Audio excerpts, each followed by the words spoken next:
सुरभि सिंह, स्वागत है आपका हमारे चैनल नेक्स्ट 9 लाइव पर। लता मंगेशकर इस दुनिया को छोड़कर जा चुकी हैं। 6 फरवरी को उनका निधन हो गया। जी आपको बता दें कि ऑर्गन फेलियर की वजह से उनका निधन हुआ। इसके बाद उनकी जो बहन है उषा मंगेशकर, वो भी बहुत चर्चा में आई थी। अंतिम संस्कार में जिस तरह से रोती बिलखती हुई उषा मंगेशकर दिखाई दी थी, ऐसा लग रहा था कि लता दीदी का जाने का गम उन्हें कितना ज्यादा है। हमने देखा है कि अपने सारे भाई बहनों को लता मंगेशकर ने बहुत ही अच्छे से संभाला, बहुत स्ट्रांगली उनकी केयर की, उनको संभाला। जी हाँ, 13 साल की वो छोटी सी उम्र जब से लता मंगेशकर पूरे परिवार की जिम्मेदारियां उठाने लगी।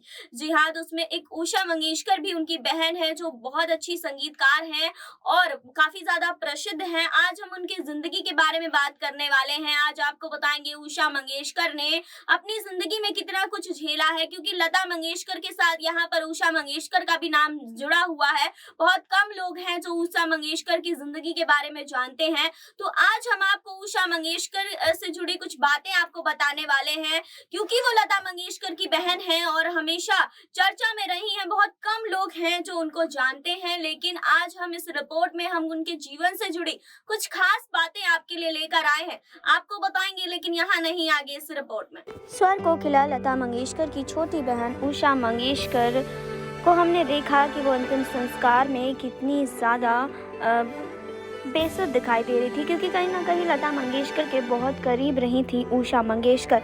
आज हम उषा मंगेशकर की ज़िंदगी के बारे में आपको बताने वाले हैं।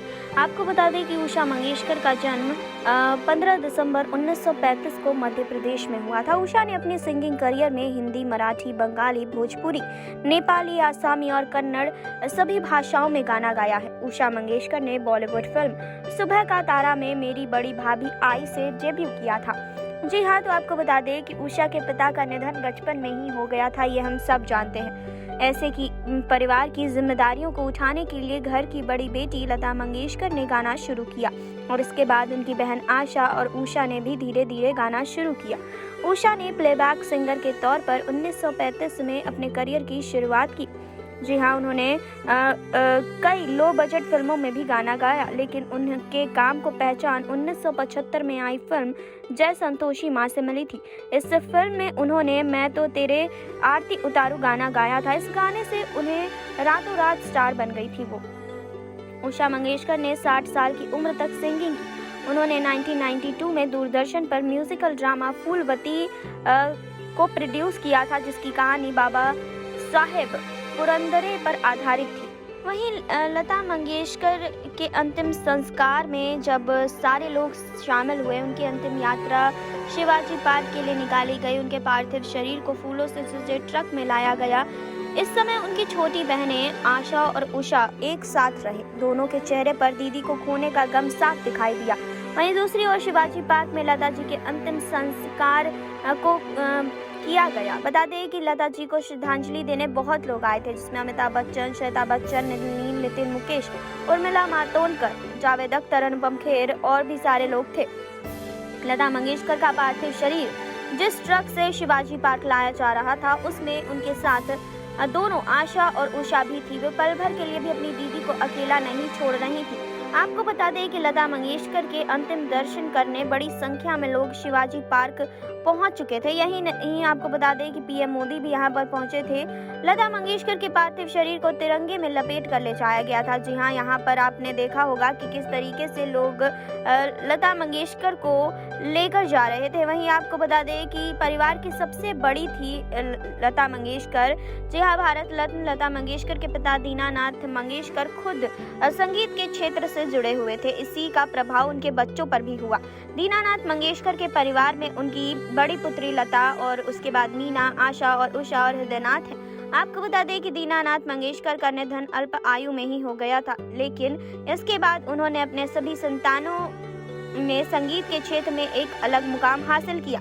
हम बात कर रहे हैं यहाँ पर उषा मंगेशकर के बारे में। तो स्वर कोकिला लता मंगेशकर की छोटी बहन उषा मंगेशकर का जन्म आप सबको पता है कि 15 दिसंबर 1935 में हुआ था। उषा ने अपने सिंगिंग करियर में हिंदी, मराठी, बंगाली, भोजपुरी, नेपाली, आसामी और कन्नड़ सभी भाषाओं में गाना गाया है। उषा मंगेशकर ने बॉलीवुड फिल्म सुबह का तारा में मेरी बड़ी भाभी आई से डेब्यू भी किया था। उषा मंगेशकर ने प्लेबैक सिंगर के तौर पर 1975 में अपने करियर की शुरुआत की थी। उन्होंने कई लो बजट फिल्मों में गाना गाया। इसके बाद आपको बता दें कि इस फिल्म में उन्होंने मैं तो तेरी आरती उतारू गाना गाया था और इसकी वजह से वो रातों रात स्टार बन गई थी। जी हाँ, आपको बता दें कि लता मंगेशकर अपनी बहनों को बहुत प्यार करती थी। अपनी बहनों के काफ़ी करीब थी लता मंगेशकर, जिस वजह से वो उषा मंगेशकर से भी इतना ही प्यार करती थी। जब उषा मंगेशकर अंतिम संस्कार में पहुंची थी तो हमने देखा था कि किस तरह से उषा मंगेशकर की हालत हो गई थी। उषा मंगेशकर काफ़ी ज़्यादा परेशान हो गई थी, वो बेहोश होने लगी थी, बेसुध होने लगी थी, ये खबरें भी आई थी। तो लगातार अपनी बहन की काफ़ी ज़्यादा करीब रहने वाली उषा मंगेशकर ने हमेशा अपनी बहन के स्वास्थ्य को लेकर जानकारी दी है। जी हाँ, जब अस्पताल में थी लता मंगेशकर तो भी उषा मंगेशकर उनसे नहीं मिल पाई थी। जी, आपको बता दें कि जब उन्हें सांस लेने में तकलीफ हुई, इसके चलते जब मुंबई के ब्रिज कैंडी अस्पताल में उन्हें भर्ती कराया गया, इसके बाद खबर ये आई थी कि वो उनकी हालत जो है वो थोड़ी स्थिर है।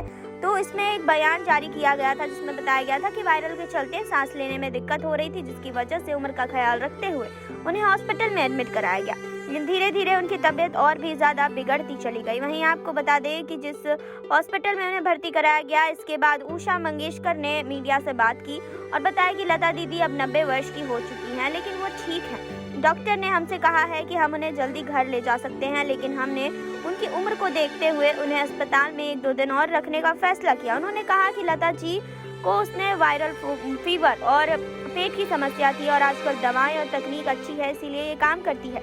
लेकिन फिर जैसा कि मैंने कहा कि 90 वर्ष की हैं, इसीलिए हमने सोचा कि ये बेहतर होगा कि उनका इलाज हॉस्पिटल में ही। लेकिन किसे पता था कि ये इलाज करवाते करवाते ही लता मंगेशकर चल बसेंगी। उषा मंगेशकर या फिर पूरे परिवार की बात करें तो किसी ने भी कभी नहीं रिवील किया कि लता मंगेशकर को कितनी सारी दिक्कतें थी। आपको बता दें कि लता मंगेशकर अपने परिवार के जितने करीब थी, उषा मंगेशकर के भी उतने ही करीब थी। हमेशा उषा मंगेशकर को उन्होंने सपोर्ट किया है, चाहे गाने की बात करें, चाहे जीवन में आगे बढ़ने की बात करें, हमेशा ही उषा मंगेशकर के साथ एक ढाल बनकर खड़ी रही हैं लता मंगेशकर। लेकिन आज अपने सारे भाई बहनों का साथ छोड़कर वो जा चुकी हैं। आपने देखी अभी रिपोर्ट, आपने जाना उषा मंगेशकर के बारे में, आपने जाना कि उषा मंगेशकर ने अपने जीवन में कितना कुछ झेला है, कितने सारी चीजों से वो आगे बढ़ी है। उनकी बड़ी दीदी लता मंगेशकर ने हमेशा उन्हें संभाला है, हमेशा उनके साथ खड़ी रही है। लेकिन आज अपनी प्यारी बहन, अपनी बड़ी बहन को उषा मंगेशकर खो चुकी हैं। जी हाँ, तो आज वो अपने आप को कैसे संभाल रही है ये हम सब जानते हैं। अंतिम संस्कार में जिस तरह से उनकी फुटेज सामने आई थी, ऐसा लग रहा था दीदी को खोने का गम बहुत ज्यादा है।